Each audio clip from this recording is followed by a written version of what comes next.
Good morning all of you. आज हम class 12th में सॉलिड स्टेट चैप्टर का टॉपिक करने वाले हैं ब्रैग इक्वेशन। ठीक है, तो देखिए ब्रैग इक्वेशन की ज़रूरत क्यों पड़ी और ब्रैग इक्वेशन होती क्या है ये मैं आपको बताती हूँ। तो सबसे पहले हम ये जानेंगे कि जो क्रिस्टल होता है अगर हम उनका बिल्कुल डिसिप्लिन अरेंजमेंट देखें। देखिए सपोज ये क्रिस्टल की फर्स्ट लेयर है, ध्यान से समझिएगा, ये क्रिस्टल की क्या है, फर्स्ट लेयर है। ओके, और ये इसकी सेकंड लेयर है क्रिस्टल की।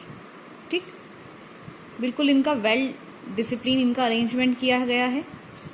और ये इसकी थर्ड लेयर है। तो इस तरीके से हम इसको शो कर सकते हैं। सपोज ये L1 है, ये L2 है और ये L3 है। ठीक है, 3 लेयर्स हो गई। अब होता क्यों है, होता कुछ यूं है इसमें कि अगर यहां से कोई लाइट रिफ्लेक्ट होती है ना, यहां से कोई लाइट, अभी कौन सी लाइट की बात कर रहे हैं पहले मैं आपको ये क्लियर करती हूँ। देखिए होता ये है कि हम इसमें यूज करते हैं एक्स रे का। ठीक है, एक्स रेज का हम इसमें यूज करते हैं। एक्स रेज का हम यूज क्यों करते हैं इसमें, क्योंकि जो इसकी वेवलेंथ होती है, वेवलेंथ लैम्डा से डिनोट करते हैं वेवलेंथ को, है ना। एक्स रेज की जो वेवलेंथ होती है वो कैसी होती है, कम होती है, यानी लेस होती है। ठीक है, और जो इसकी एनर्जी है वो कैसी होती है, हाई होती है। अगर आप एक्सरे कराते हैं तो एक्सरे जो है बॉडी के अंदर पार्ट तक का, मतलब एक एक ऑर्गन होता है वो शो हो जाता है। कोई प्रॉब्लम होती है तो वो उसमें मतलब दिख जाती है। इसी तरीके से हम इसमें यूज करते हैं एक्स रेज का, क्योंकि इसकी वेवलेंथ कम होती है, एनर्जी ज्यादा होती है। एनर्जी ज्यादा होगी तो ये सेकंड और थर्ड लेयर तक भी उसको रिफ्लेक्ट कर पाएगा, है ना। यानी इस पूरे क्रिस्टल को पेंट्रेट कौन कर सकता है, तो एक्सरे कर सकती है ना। देखिए अगर हम यहां से एक लेयर, ये एक्सरे यहां से वो करें, है ना, रिफ्लेक्ट करें, तो यहां से ये क्या होगा, ठीक है, टर्न हो जाएगी इस एटम से टकरा करके। ये एटम्स हैं, देखिए एटम्स किस तरीके से हैं, ये एटम का सेंटर पॉइंट है, ये इस तरीके से एटम्स हैं। और एक चीज मैं आपको क्लियर करती हूँ कि सपोज ये कोई एटम है ना, और ये एटम है, ये 2 एटम है हमारे पास। ठीक है, अब इसमें आपको पता है कि ये रेडियस होती है, ये R होता है। अगर मुझे इन दोनों के बीच का डिस्टेंस निकालना है तो क्या करूंगी, मैं यहां से ये D फाइंड आउट कर लूंगी। D फाइंड आउट कर लूंगी तो रेडियस अपने आप निकल के आ जाएगी, है ना। तो देखिए सपोज इनके बीच का जो डिस्टेंस ये है, स्मॉल d मान लिया हमने, है ना। तो इस तरीके से एक ये लाइट यहां से रिफ्लेक्ट होती है और यहां से वापस टर्न हो जाती है। ठीक है, यहां पर अगर यहां की बात करें हम, इस तरीके से यहां पर एक एंगल बनता है जिसे हम क्या कहते हैं, थीटा। और ये थीटा है तो ये भी थीटा होगा, ये बड़ी कॉमन सी बात है, आपने पढ़ रखा होगा पहले भी ये। ठीक है, अब यहां पर अब हम दूसरी एक रे रिफ्लेक्ट करते हैं। ठीक है, ये इस तरीके से आप देख पा रहे होंगे, ये इस तरीके से यहां से दूसरी लेयर जो है रिफ्लेक्ट होती है और ये इस तरीके से ये भी बाहर हो जाती है ना। तो अब आप ये समझिए इसमें कि अब हमें इनका डिस्टेंस निकालना है, हमें ये डिस्टेंस फाइंड आउट करना है। तो ये कैसे फाइंड आउट करेंगे, तो देखो यहां से अगर हम इसको पीछे ले जाएं और इसको भी हम पीछे ले जाएं, और अब ये देखें कि ये जो दोनों लेयर हैं, ये वाली, है ना, आप इसको इस तरीके समझिए, ये दोनों लेयर, ये वाली लेयर और ये वाली लेयर, ये यहां तक तो इक्वल चली ना, इक्वल डिस्टेंस था। ऐसे ही इनका यहां से और ये भी इक्वल डिस्टेंस था। तो सपोज इसको हम A मान लेते हैं, इसको B मान लेते हैं, इसको C और इसको D।